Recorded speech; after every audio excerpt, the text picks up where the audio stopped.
Hello everyone, welcome back to my channel MS Study for CBSE pattern. Today we are going to start pronouns, the second type of parts of speech. Okay, तो सबसे पहले हमें pronoun क्या होता है उसके बारे में पता होना चाहिए, है ना। तो जनरली इन जनरल टर्म्स हम क्या जानते हैं कि प्रोनाउन क्या है, एक ऐसा शब्द है जो नाउन की जगह पर यूज़ होता है ना। यानी कि अगर हमें किसी भी सेंटेंस में या पैराग्राफ में एक ही नाउन को अगर हम बार बार यूज़ कर रहे हैं तो उसे रिपीट ना करके हम उसकी जगह पर प्रोनाउन को यूज़ कर लें। ठीक है, तो देखते हैं सबसे पहले प्रोनाउन की डिफाइन क्या है। देखिए प्रोनाउन क्या है। प्रो मीन्स प्रो और acting.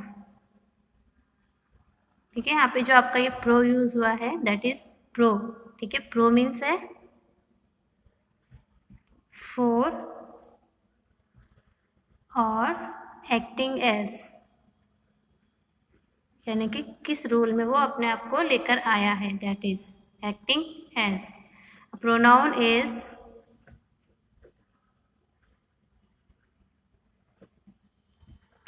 Used as a substitute. ठीक है, जैसे मैंने आपको बताया था कि ये नाउन की जगह पर यूज किया जाता है। ठीक है, सब्स्टिट्यूट फॉर अ नाउन और अ नाउन फ्रेज। ठीक है, इसको हम अदर वर्ड्स में भी बता सकते हैं। इन अदर वर्ड्स, ठीक है, ये क्या हो जाएगा आपका, it has all the characteristics of a noun. It has all the characteristics of a noun. It can function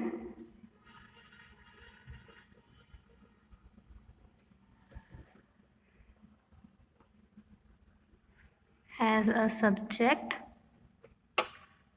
object and complement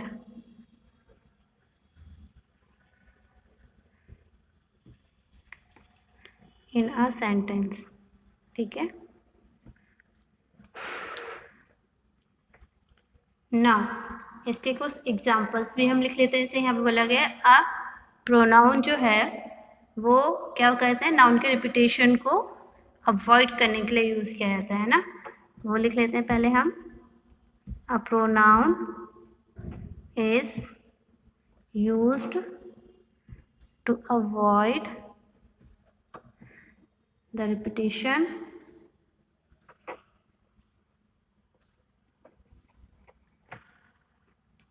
of noun or noun phrase या phrases। ठीक है, यहाँ पे एग्जाम्पल हम देख लेते हैं। नंबर 1, लाइक हमने एग्जाम्पल लिया, मान लीजिए Suresh went to the market because Suresh wanted to buy a pen. ठीक है, हमने यहाँ पे सुरेश को क्या किया, सेंटेंस में 2 बार यूज किया है। चलिए पहले सेंटेंस लिख दूँ ताकि आपको अच्छे से समझ में आए। Suresh went to the market because Suresh wanted to buy a pen। ठीक है, सुरेश मार्केट गया था क्योंकि सुरेश एक पेन खरीदना चाहता था। ओके, अब इसमें देखिए सुरेश एंड सुरेश 2 बार आया, तो इसके रिपीटेशन को अवॉइड करने के लिए हम क्या करेंगे, इसका अल्टरनेट जो है प्रोनाउन वो यूज करेंगे। तो हमारा सेंटेंस क्या बनेगा, Suresh went to the market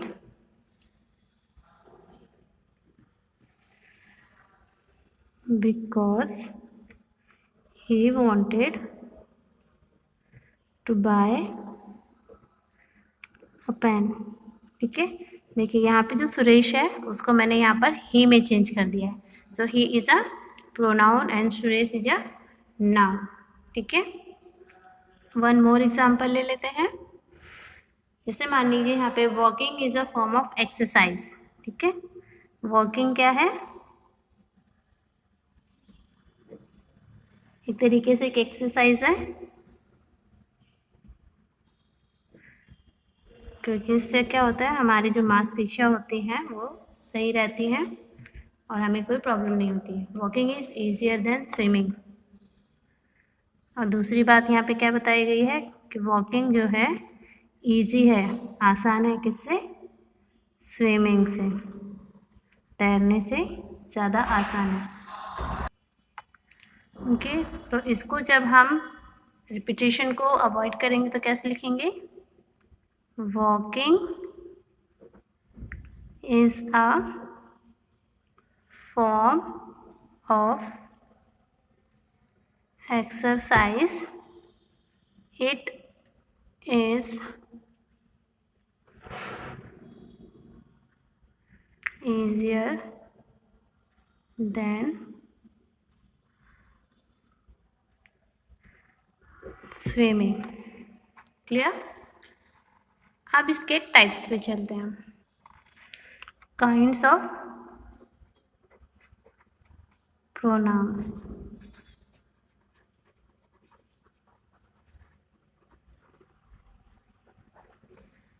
ठीक है, इसके जो टाइप्स होते हैं वो 9 टाइप्स होते हैं। There are 9 kinds of pronounce.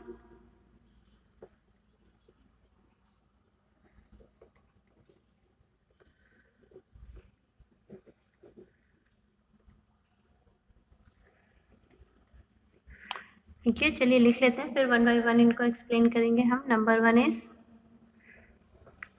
Personal pronoun. Number 2 is possessive pronoun.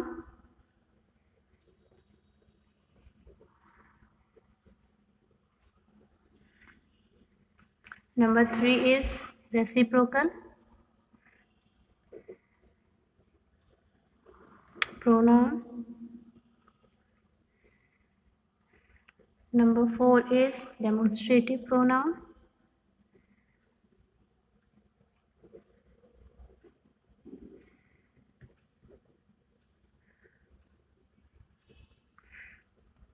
Number 5 is reflective pronoun.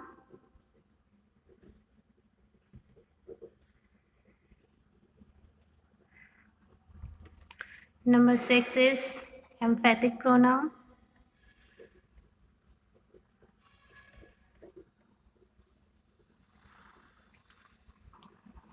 Number 7 is relative pronoun.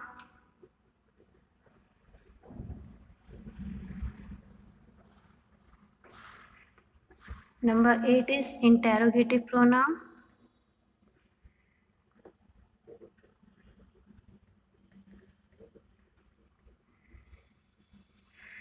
And the last one is number 9, which is indefinite pronoun.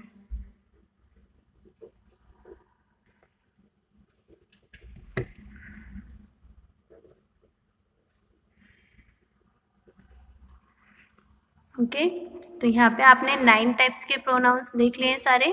Personal pronoun, possessive, reciprocal, demonstrative, reflective, emphatic, relative, interrogative and indefinite pronoun. ठीक है, these are the 9 kinds of pronouns. चलिए one by one हम सभी को क्या करते हैं, explain करते हैं with its definition and with some examples. तो नंबर 1 जो है आपका क्या है, पर्सनल प्रोनाउन है। ठीक है,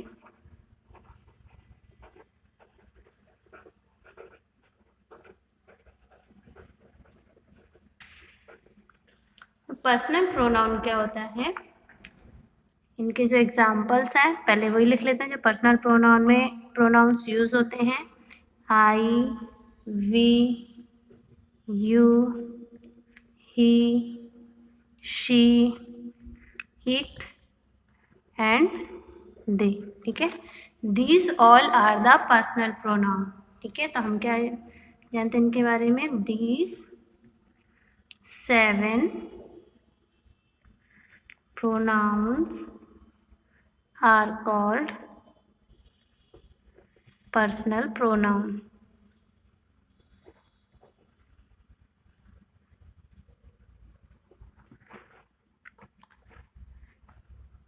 ठीक है, अब बोल रहे हैं on the basis of their role.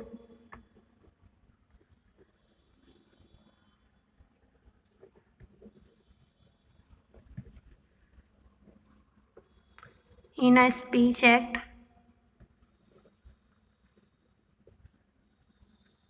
this can be divided into 3.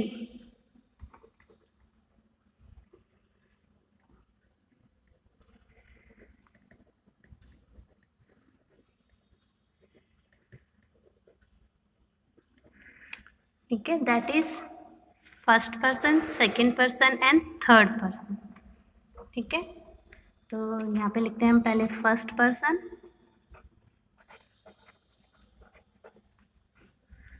Second person and third person. ठीक है, तो फर्स्ट पर्सन में क्या आ जाते हैं, आई यानी कि मैं, और वी यानी कि हम। ठीक है, सेकेंड पर्सन में आ जाता है आपका यू, एंड थर्ड पर्सन में आ जाएगा ही, शी, इट एंड दे। ठीक है, यानी कि फर्स्ट पर्सन वो होता है जो बात कर रहा हो, सेकंड पर्सन वो होता है जो सुन रहा हो, एंड थर्ड पर्सन वो होता है जो फर्स्ट पर्सन और सेकंड पर्सन जिनके बारे में बात कर रहे हो, यानी कि थर्ड पर्सन। ठीक है, अब इसका हम सेकेंड टाइप देखते हैं, दैट इज पॉसेसिव प्रोनाउन।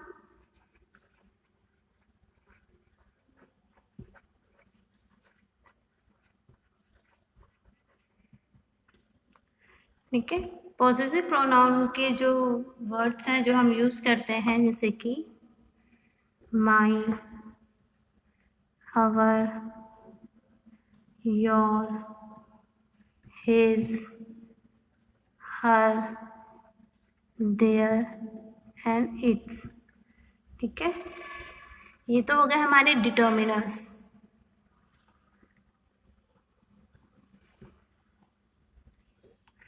और दूसरा इनके जैसे चलिए पूरा एक टेबल बना लेंगे अभी हम, पहले देख लेते हैं। Mine, ours, yours, his, hers, theirs and its. ठीक है, ये हमारे लिए क्या हो गए, प्रेडिकेट यूज, यानी कि इसको हम सब्जेक्ट नहीं एज अ प्रेडिकेट यूज करते हैं। ठीक है, यहाँ पे देखिए जो हमारा पर्सनल प्रोनाउन है, इसमें पॉसेसिव प्रोनाउन में कैसे चेंज होता है। पॉसेसिव प्रोनाउन, ठीक है, ये पूरा एक ही है, इसमें ये हो जाता है आपका डिटर्मिनर्स में, और ये हो जाएगा आपका प्रेडिकेट में। ठीक है, पर्सनल प्रोनाउन में आते हैं आपके I, we, you, they, he, she and it. ठीक है, अब देखिए आई के लिए जो डिटर्मिनर्स में पॉसेसिव प्रोनाउन है वो क्या है, माई है, और प्रेडिकेट में माइन है। वी के लिए यहाँ पे अवर है और यहाँ पे अवर्स है। यू के लिए यहाँ पर योर है और यहाँ पर योर्स। दे के लिए यहाँ पे देयर है और यहाँ पे देयर्स। ही के लिए यहाँ पे हिज है और यहाँ पर भी हिज ही है। शी के लिए डिटर्मिनर्स में हर है एंड प्रेडिकेट में हर्स है। इट के लिए इट्स यहाँ भी है और यहाँ भी है। ठीक है, तो ये आपकी पूरी टेबल बन गई है पॉसेसिव प्रोनाउन की। इसको आप अच्छे से देख लीजिएगा। ठीक है, अब ये जो ऊपर हमने डिफाइन लिखी थी कि पॉसेसिव होता क्या एक्चुअली, तो they are used to express, they are used to express ownership. ठीक है, यानी कि किसी भी चीज़ को अपना बताने के लिए जो हम वर्ड्स यूज़ करते हैं। ठीक है, ऑनरशिप हो गया, पोजीशन हो गया, ठीक है, और क्या हो गया, रिलेशनशिप।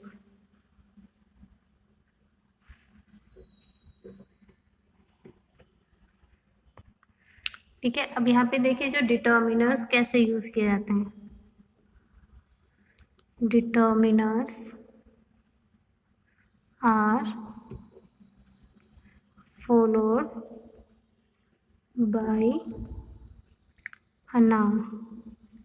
ठीक है, जैसे यहाँ पे मैं एक एग्जांपल ले लेती हूँ, दिस इज माई रूम। ठीक है, तो यहाँ पे हमने माई यूज किया है, डिटर्मिनर है बिकॉज, और ये क्या है, just before a noun, room. ठीक है, बट द पॉजिटिव केस क्या है, जस्ट इसका अपोजिट है। The positive pronoun in its predicative use cannot be followed by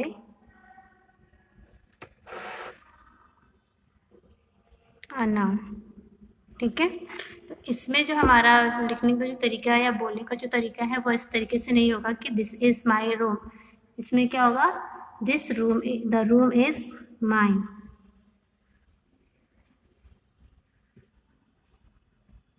ठीक है, ये लास्ट में ही आता है, तभी इसको हम क्या बोलते हैं, प्रेडिकेटिव प्रोनाउन। ठीक है, तो the room is mine is the correct sentence. ठीक है, ओके, तो ये हो गया आपका पॉजिटिव प्रोनाउन। ठीक है, इसमें हमने टेबल भी बना लिया है। पॉजिटिव का मतलब क्या होता है, किसी भी चीज़ को अपना बताने के लिए, ऑनरशिप बताने के लिए, उस चीज़ के साथ हमारा रिलेशन बताने के लिए।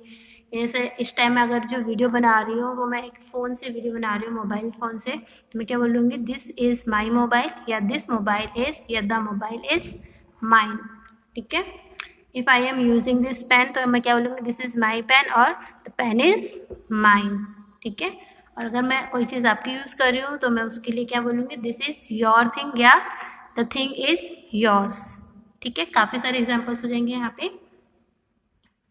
तो अब हम चलते हैं इसके थर्ड टाइप के पास, दैट इज रेसिप्रोकल प्रोनाउन।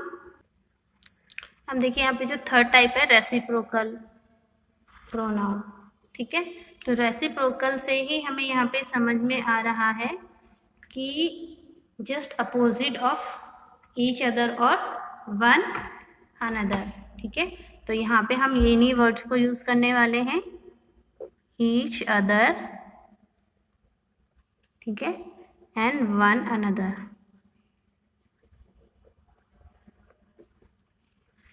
ठीक है, तो इसमें क्या लिखेंगे, they are use to express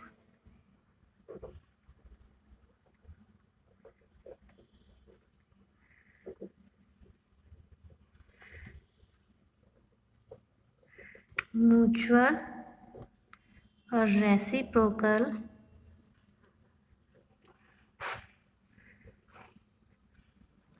relationship.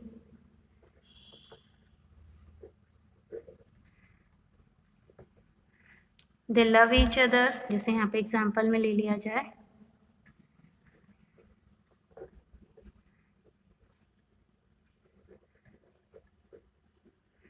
Each other या फिर वन अनदर।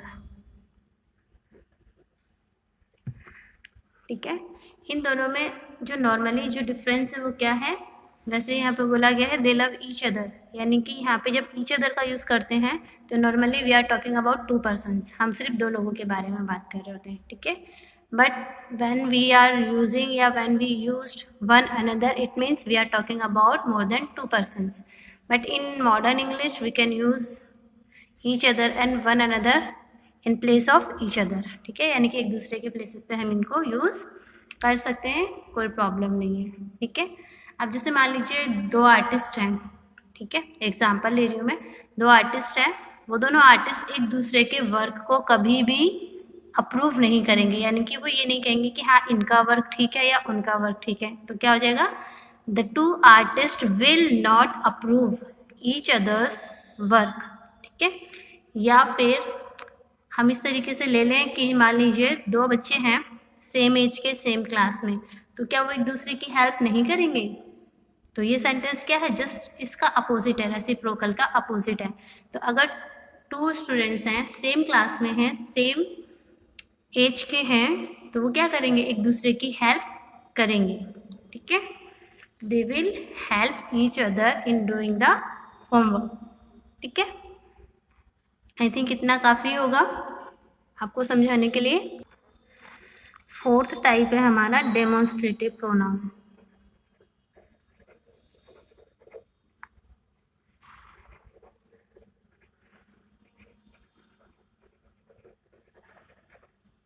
ठीक है, डेमोन्स्ट्रेटिव प्रोनाउन से डेमोन्स्ट्रेशन मीन्स क्या होता है, किसी चीज़ को दिखाकर उसके बारे में कोई चीज़ बताना, यानी कि उसके बारे में उसकी खूबियों को, ठीक है, उसके जो ऑब्जेक्टिव्स हैं या कैरेक्टरिस्टिक्स हैं उनको डिफाइन करना, दैट इज कॉल्ड डेमोन्स्ट्रेटिव, ठीक है। तो डेमोन्स्ट्रेटिव जो है उसमें हम नॉर्मली 4 वर्ड्स यूज करते हैं, this, that, this and those, ठीक है। They are used to point to का मीन्स यहाँ पे क्या हो गया, डेमोन्स्ट्रेट,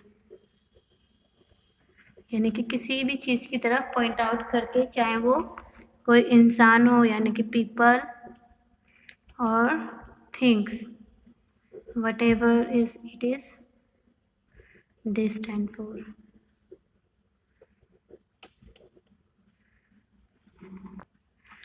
ठीक है, तो इसके जैसे एग्जांपल्स हम ले लेते हैं, जैसे बता दिया, this is my new house, ठीक है, जैसे कि मेरा नया घर है। या फिर दूसरा ले लो, दैट इज माई गार्डन, ठीक है। और इसे डेमोन्स्ट्रेटिव प्रोनाउन है, उसमें नंबर कॉन्ट्रास्ट भी होता है, ठीक है। तो पहले वो देख लेते हैं हम, जो हमारा डेमोन्स्ट्रेटिव है,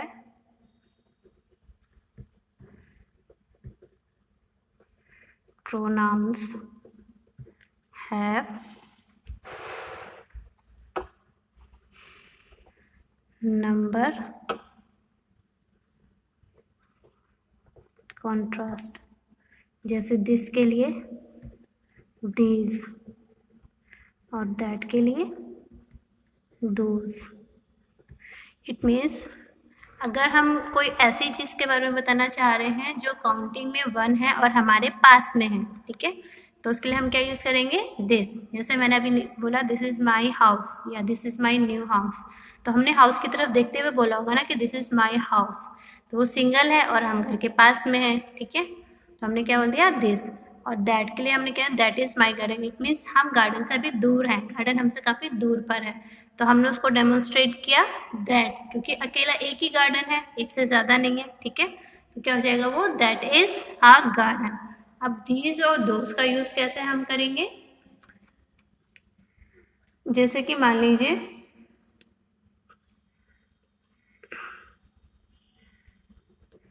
नंबर 1, दीज आर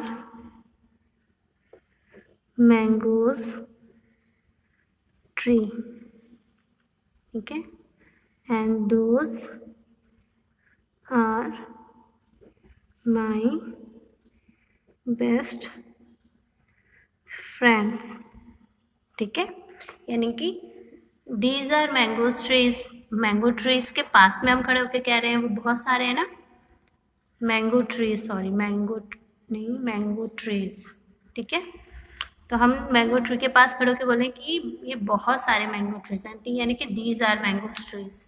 और हमारे फ्रेंड्स हमसे दूर हैं, तो उनके बारे में हम कैसे बता रहे हैं, those are my best friends, ठीक है। तो यहाँ पे देखिए एक छोटा सा डिफरेंस बताना है मुझे दिस और इट में, क्योंकि नॉर्मली हम क्या करते हैं, दिस और इट को कॉमन प्लेसेस पर यूज कर लेते हैं ना। तो जो दिस है इसको हम डेमोन्स्ट्रेटिव प्रोनाउन के प्लेस पर यूज करते हैं, है ना। और जो हमारा इट है इसे हम एज अ प्रोनाउन यूज करते हैं ओनली, है ना। यानी कि इट जो है नॉर्मली एक डेमोन्स्ट्रेटिव प्रोनाउन नहीं है, ठीक है। इट एक पर्सनल प्रोनाउन है, ठीक है। इट क्या है, एक पर्सनल प्रोनाउन है। ओके, आई थिंक अच्छे से समझ में आ गया होगा। चलिए इसके हम 5th टाइप की तरफ बढ़ते हैं। देखिए जो रिफ्लेक्सिव प्रोनाउन है हमारा, वो क्या होता है। A reflexive pronoun is formed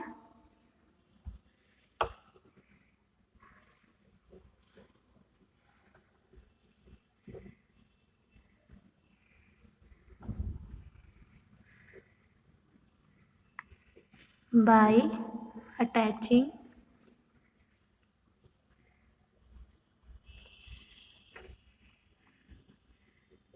self or selves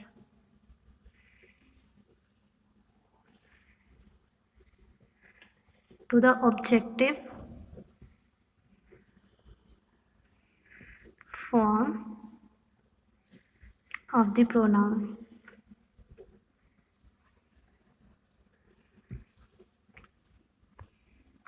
ठीक है, जैसे देखिए माई सेल्फ, ठीक है, our self,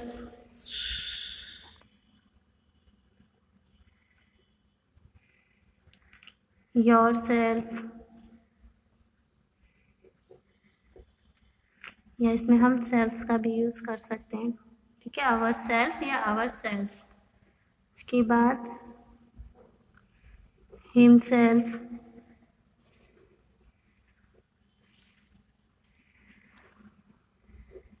her self, themselves and itself। तो यहाँ पे मैंने आपको जो रिफ्लेक्सिव प्रोनाउन बताए हैं इनके कुछ केसेस हैं यूज करने के, ठीक है। तो नंबर 1 केस जो है वो मैं आपको पहले बताती हूँ। Reflexive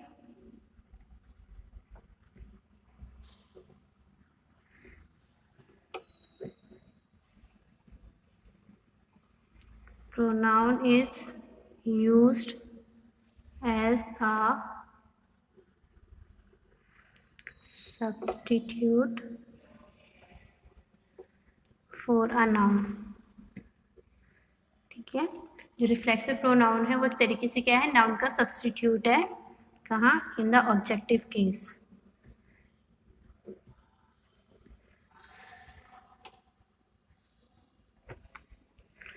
that is as a direct object,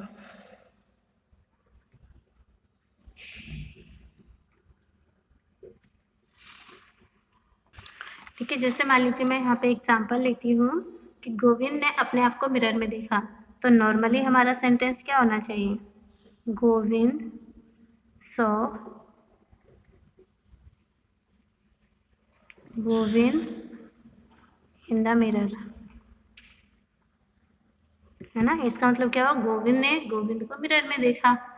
तो यहाँ पे क्या हो रहा है, गोविंद एंड गोविंद रिपीट हो रहा है, जिसकी वजह से सेंटेंस अच्छा नहीं लग रहा है बोलने में भी एंड देखने में भी, है ना। बट अगर हम इसको लिखें Govind saw himself in the mirror, then this sentence is like a sentence Govind saw himself in the mirror, यानी कि गोविंद ने अपने आप को मिरर में देखा, ठीक है। दूसरा सेंटेंस जैसे हम यहाँ ले लेते हैं, गायत्री laughed at गायत्री, यानी कि गायत्री खुद गायत्री में, यानी कि गायत्री गायत्री पर हंसी है, ठीक है। तो यहाँ पे देखिए गायत्री एंड गायत्री रिपीट हो रहा है सेंटेंस में, तो ये आई थिंक अच्छा नहीं लग रहा है, तो हम इसको क्या लिखेंगे, गायत्री laughed at herself, यानी कि गायत्री खुद पर हंसी। ठीक है, ये सेंटेंस बेटर लग रहा है देखने में। ठीक है, तो यहाँ पे देखिए क्या बोला है, रिफ्लेक्सिव नाउन कहाँ पर यूज हो रहा है, सॉरी प्रोनाउन है, reflexive pronoun is used when the subject, क्या है, सब्जेक्ट रिपीट हो रहा है, subject and object, object refer to the same person,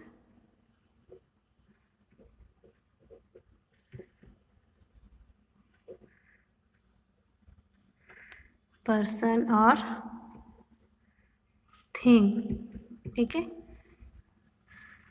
उस कंडीशन में हम क्या करते हैं, रिफ्लेक्सिव प्रोनाउन का यूज करते हैं। जैसे हमने यहाँ पे देखिए क्या क्या था, गोविंदा गोविंदा दो बार रिपीट हो रहा है तो गोविंदा को हटा के हमने हिमसेल्फ लगाया, Gayatri and Gayatri 2 times repeat हो रहा है तो गायत्री को हटा के हमने हरसेल्फ लगाया। ठीक है, ऐसे ही यहाँ पे कुछ और एग्जाम्पल्स हम लिखते हैं, जैसे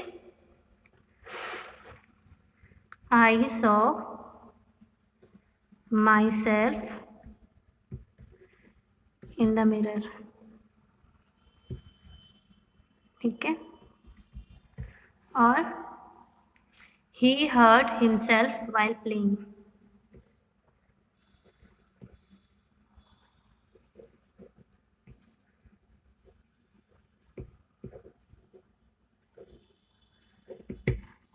ठीक है, जैसे कि यहाँ पे और एक एग्जांपल ले लेते हैं, वन शुड avail oneself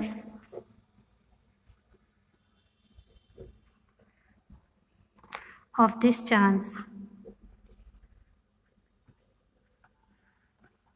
ठीक है, I think these are the examples enough to understand the reflective pronouns.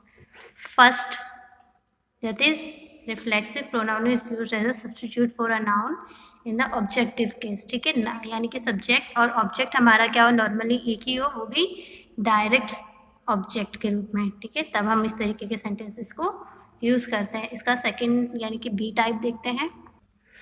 इसका जो बी टाइप है वो क्या है, it can be used as an indirect object as well. ठीक है, अभी हमने डायरेक्ट ऑब्जेक्ट के बारे में बात की है, अब हम क्या करेंगे, इसको इनडायरेक्ट ऑब्जेक्ट के बारे में बात करेंगे। It can be used as an indirect object as well. ठीक है, हम इसको इनडायरेक्ट ऑब्जेक्ट के रूप में भी यूज कर सकते हैं। जैसे कि इसमें ज़्यादा सेंटेंसेस हम नहीं लिखेंगे, सिर्फ आपको यहाँ पे बताने के लिए कि हम इसको इनडायरेक्ट ऑब्जेक्ट के बारे में भी यूज कर सकते हैं। Sujata made herself a new dress, यानी कि सुजाता ने अपने खुद के लिए एक न्यू ड्रेस बनाया। Gives himself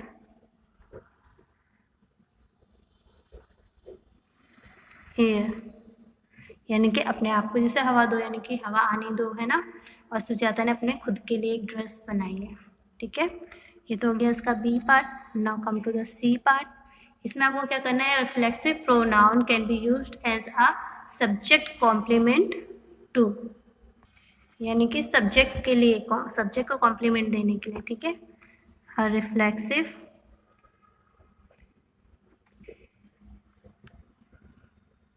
pronoun can be used as a subject complement to। ठीक है, इसके एग्जांपल्स देख लीजिए, जैसे कि he is never himself।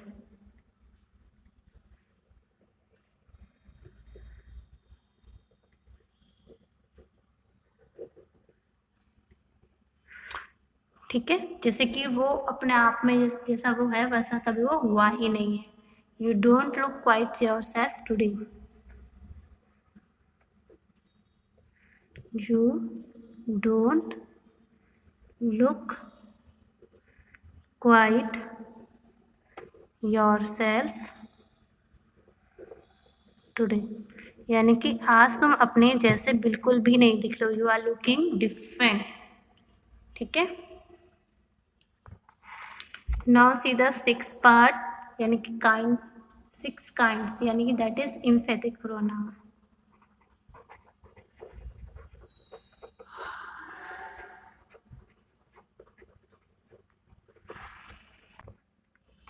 ये एम्फेटिक प्रोनाउन क्या होता है? Emphatic pronoun are used for emphasis. Emphatic pronouns are used for emphasis। ठीक है, यानी कि कुछ ऐसा बताने के लिए किसी के बारे में कि हाँ वो इतना कैपेबल है या वो इतना काम खुद से कर सकता है। ठीक है, दे हैव फॉर्म्स आइडेंटिकल, ये बिल्कुल देखने में कैसे लगते हैं? जैसे कि हम रिफ्लेक्सिव प्रोनाउन के बारे में ही बात कर रहे हैं। They have forms identical to those of reflexive pronoun। ठीक है, देखने में हमें बिल्कुल ऐसे ही लगेंगे जैसे कि रिफ्लेक्सिव प्रोनाउंस है, बट इनका जो फंक्शन होगा वो बिल्कुल क्या होगा? डिफरेंट होगा। But their function is totally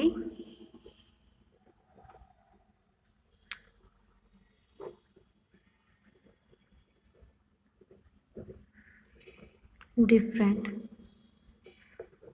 ठीक है, जैसे कि एक एग्जांपल हम यहाँ पर लें, जैसे हम यहाँ बोल रहे हैं Mary herself typed all the letters. Mary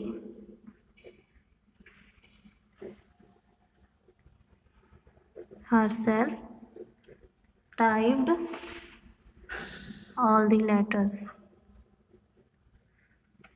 ठीक है, तो ये सेंटेंस देखने में कैसा लग रहा है? जैसे कि रिफ्लेक्सिव प्रोनाउन कि मैरी ने अपने आप से सारे लेटर्स टाइप किए ना।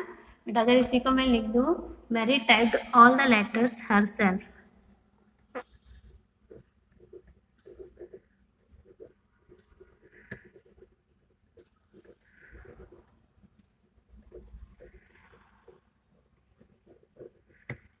ठीक है, दोनों में ज़्यादा कोई खास डिफरेंस नहीं है। यहाँ पे हमने सब्जेक्ट को कंसीडर किया है, तो ये हमारे लिए क्या है? सब्जेक्ट एम्फेसाइज्ड है। ठीक है, और यहाँ पर ऑब्जेक्ट के लिए क्या गया? यानी कि यहाँ पे ऑब्जेक्ट एम्फेसाइज्ड है। ठीक है, बट ये एक रिफ्लेक्सिव प्रोनाउन नहीं है। ठीक है, उसके बाद हम चलते हैं नेक्स्ट टॉपिक, आई मीन इसका जो नेक्स्ट टाइप है that is relative pronoun. 7th number पे है आपका रिलेटिव प्रोनाउन।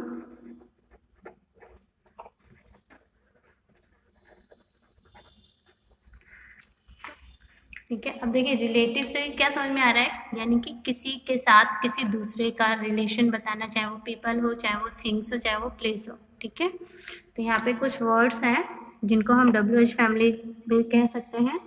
ठीक है, क्योंकि नॉर्मली वर्ड्स क्या है? W और H से ही स्टार्ट हो रहे हैं। Who, home, which, what and that. ठीक है, इन वर्ड्स को हम यूज़ करते हैं किसी भी चीज़ के साथ किसी भी पर्सन का रिलेशन बताने के लिए।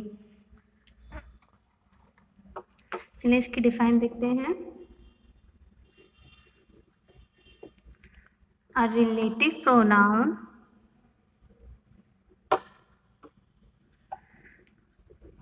relates or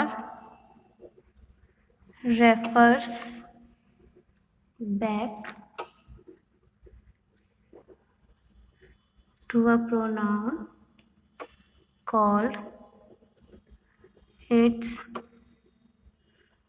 antecedent।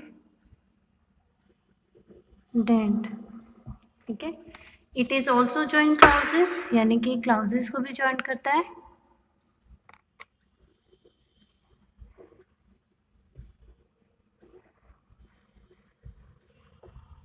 तो it is a pronoun as well as a conjunction, ठीक है, क्योंकि कंजक्शन का यूज क्या होता है सेंटेंसेस को ज्वाइन करने में। तो ये एक प्रोनाउन तो है ही, साथ में क्या है, कंजक्शन भी है। So it is a pronoun as well as a conjunction.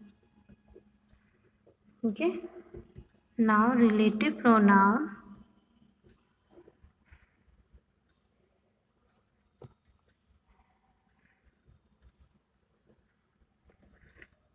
introduce relative clause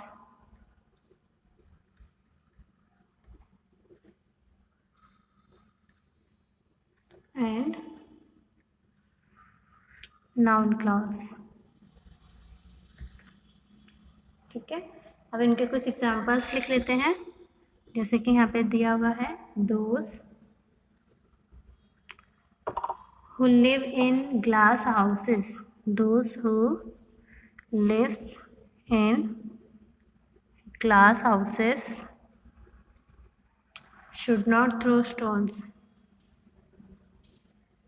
should not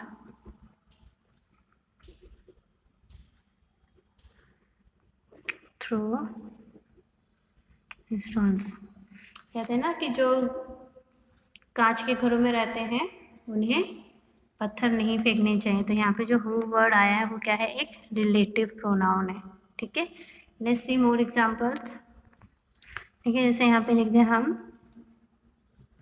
I don't know who is standing at the gate, मुझे नहीं पता कि गेट के पास कौन खड़ा था। यहाँ पे जो हमने हु यूज किया, that is also a relative pronoun. ठीक है, फिर और मोर एग्जांपल्स ले लेते हैं, जैसे दे ईट snacks which is unusual.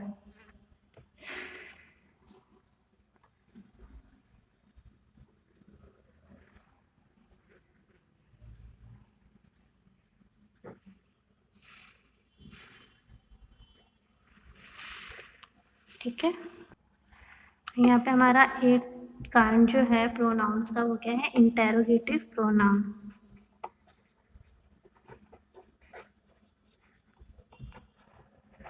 Interrogative pronounce. ठीक है, अब इंटेरोगेटिव से ही समझ में आ रहा है कि ऐसे प्रोनाउंस जिनमें हम क्वेश्चन पूछेंगे। तो क्वेश्चन पूछने वाले जो हमारे वर्ड्स हैं वो क्या है, हु,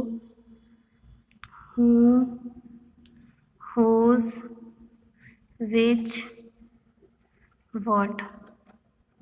ठीक है, ये सारे क्या है, हमारे WH फैमिली वाले इंटेरोगेटिव वर्ड्स हैं। The forms of relative pronoun,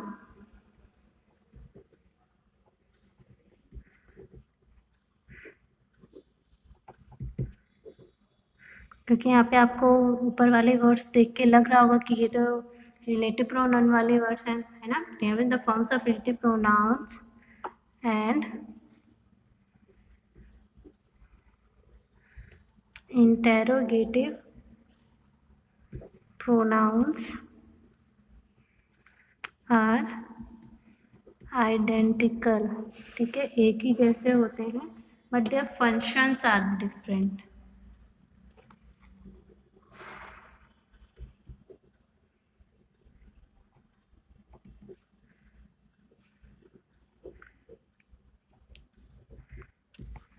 Clear?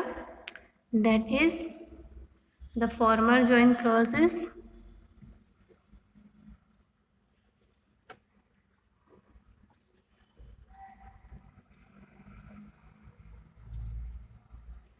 letter ask question।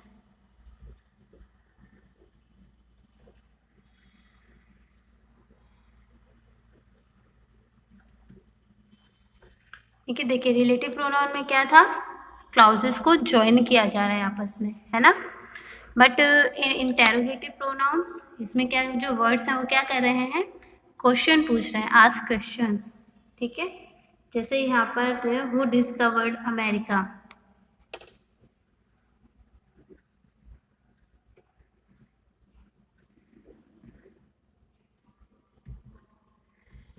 ठीक है। एंड मोस्ट इम्पॉर्टेंट थिंग कि इंटेरोगेटिव प्रोनाउंस में लास्ट में क्वेश्चन मार्क आता है, ठीक है। उसके बाद who did you invite for lunch,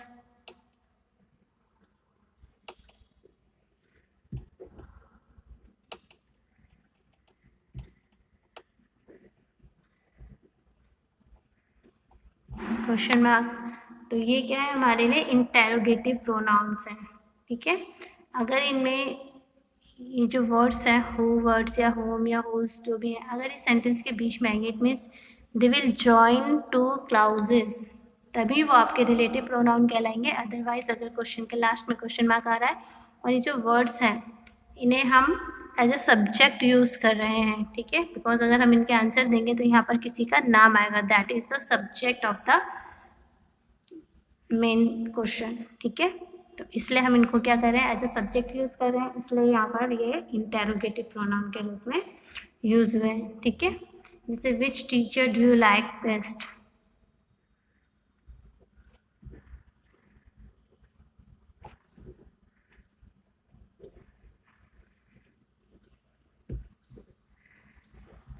है ना, कि आप अपनी कौन सी, है ना, कि आप अपनी कौन सी टीचर को सबसे ज़्यादा पसंद करते हैं, ठीक है।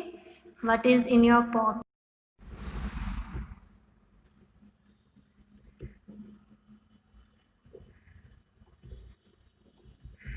व्हाट इज योर नेम,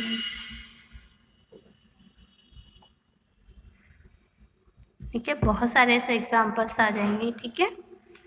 तो चलिए इसको आगे बढ़ाते हैं हम। The last type of pronouns is, जो कि इंडेफिनिट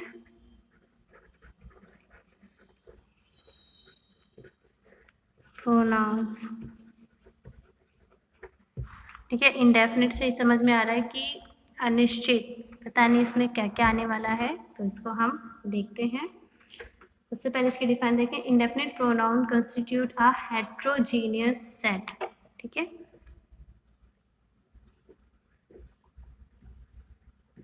इंडेफिनिट pronouns constitute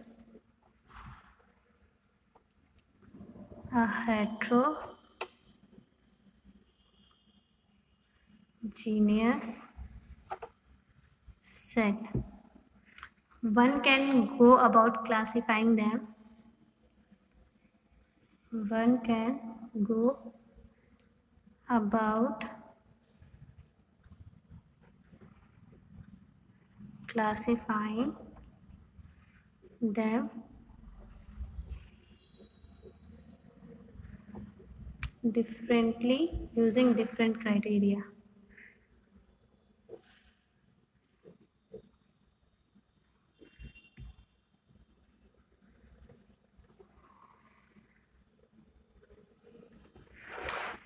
ठीक है, इसको मतलब हम अलग अलग तरीके से इंडेफिनिट प्रोनाउन को जो है कैटेगराइज कर सकते हैं। जैसे नंबर 1 पे आपको दे रखा है यूनिवर्सल प्रोनाउन, ठीक है। इसको हम किस किस तरीके से कर सकते हैं वो हम बताते हैं। अभी नंबर 1 पे है यूनिवर्सल प्रोनाउन।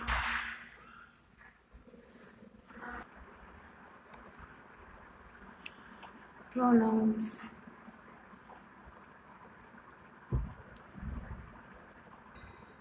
यहाँ पे देखिए जो यूनिवर्सल प्रोनाउन है वो क्या है, 3 है। That is each, every and all. इनके बारे में कुछ डिटेल में जान लेते हैं। जैसे ईच जो है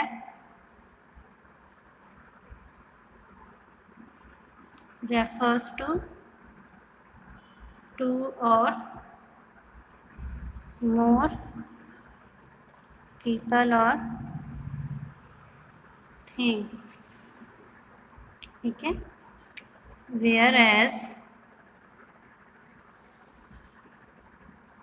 every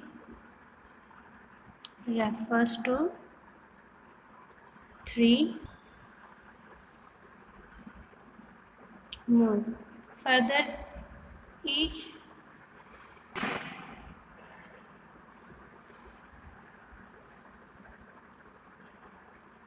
presupposes a set.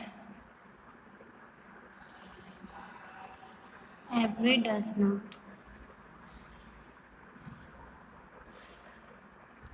Okay, अब इसके एग्जांपल्स लिख लेते हैं। जैसे each of you should attend the function. Each of you should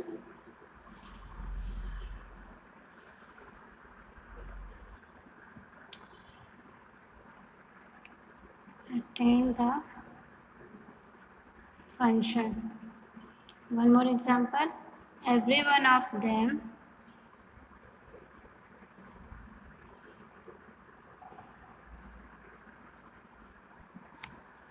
came to see me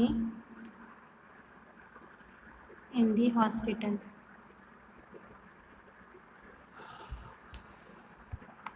ठीक है, और यहाँ पे इसका बी पार्ट क्या है? Assertive pronounce.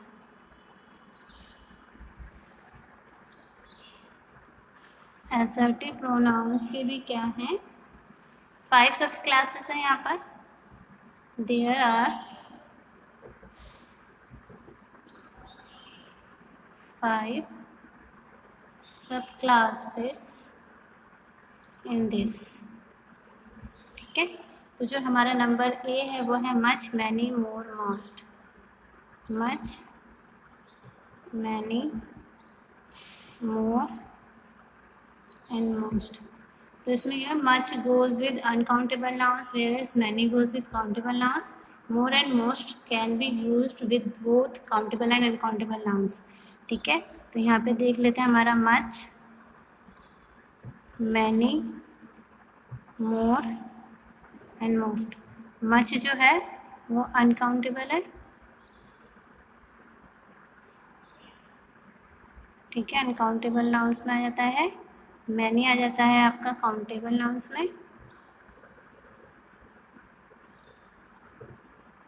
और जो हमारे मोर एंड मोस्ट हैं, ठीक है, ये आपका काउंटेबल भी है और अनकाउंटेबल भी है। ठीक है, नाउन्स काउंटेबल एंड अनकाउंटेबल दोनों में ही यूज हो जाते हैं। उसके बाद इसका बी पार्ट है, that is little, less, least, few, fewer and fewest. ठीक है, अब इसमें क्या, जैसे लेस जो है गोज विथ अनकाउंटेबल नाउन्स। ठीक है, इनको भी हम लिख लेते हैं।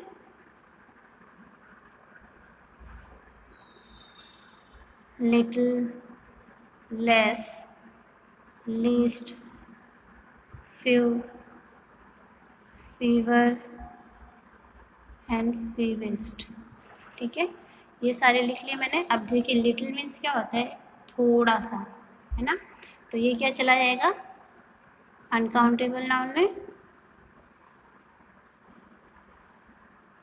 लेस आपका काउंटेबल नाउन में, अनकाउंटेबल नाउन्स में है। ठीक है, लीस्ट जो है, ठीक है, तो नॉर्मली ये सभी क्या है?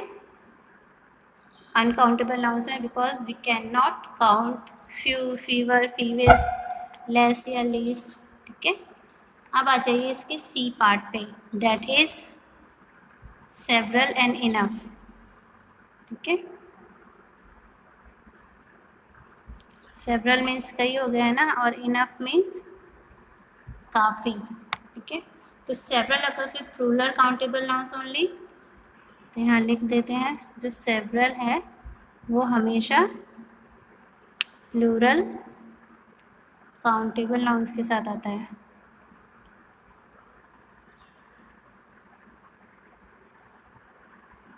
ठीक है, और जो इनफ है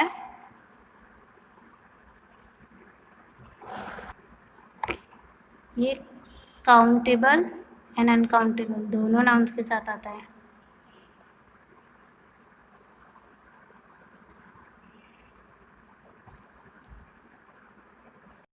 ठीक है, काउंटेबल एंड अनकाउंटेबल दोनों ही नाउन के साथ इसे हम यूज़ करते हैं।